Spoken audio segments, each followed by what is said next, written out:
பாரதிய ஜனதா கட்சி இன்னைக்கு சேலம் மாவட்டத்துல இந்த கண்டன ஆர்ப்பாட்டம் எதற்காக நடக்குதுன்னு பொதுமக்கள் நம்ம எல்லாம் தெரிஞ்சுக்க வேண்டிய சூழ்நிலை இருக்கிறோம். ஏன்னு சொன்னா கிட்டத்தட்ட 27 நாடுகள்ல அந்த நாட்டோட உயரிய விருதுகளை பாரத பிரதமர் நரேந்திர மோடிக்கு அவங்களா வாலண்டியரா வந்து நம்ம பிரதமருக்கு கொடுத்திருக்கிறாங்க. அந்த மாதிரி ஒரு உலகம் போற்றும் தலைவரை இந்த உலகமே இந்த பாரத தேசத்தை உருவாக கருதக்கூடிய சூழ்நிலையை உருவாக்கிய பாரத பிரதமர் நரேந்திர மோடி அவர்களை ரொம்ப கீழ்த்தனமாக பேசியிருக்கிறாங்க. இந்த நாட்டுடைய காங்கிரஸ் கட்சியோட தலைவர் சோர் ஹே அப்படின்னு சொல்லி திட்டிட்டு இருந்தாங்க, காவலாளி திருடன் சொல்லி திட்டிட்டு இருந்தாங்க. இப்போ ஓட்சோரி மோடின்னு சொல்லி திட்டிட்டு இருக்கிறாங்க. நேரடியாக தனிநபர் தாக்குதல் காங்கிரஸ் தொடர்ந்து பிரதமராக மோடிஜி அவர்கள் அறிவிக்கப்பட்ட காலம் தொட்டு இன்று வரை தொடர்ந்து தனிநபர் தாக்குதலை நடத்தி வருகிறது.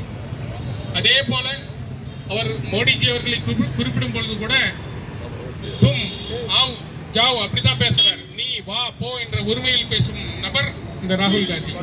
மரியாதை தெரியாத சிறுபிள்ளைத்தனமான ஒரு நபர்.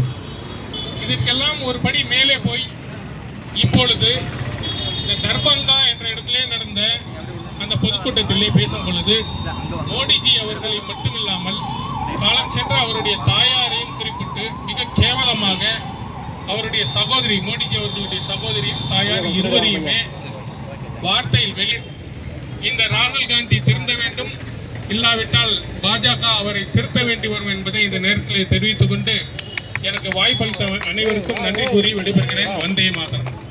तमिलनाडु में सेलम शहर में दरभंगा में राहुल गांधी जो रैली में बात किया था, मोदी जी और उनका माँ कीराबेन जी दोनों के ऊपर बहुत नाराज से बात किया है। उनको अपोज करके उनको कंडम करके हम आज इधर प्रोटेस्ट कर रहे हैं सेलम नगर में तमिलनाडु में।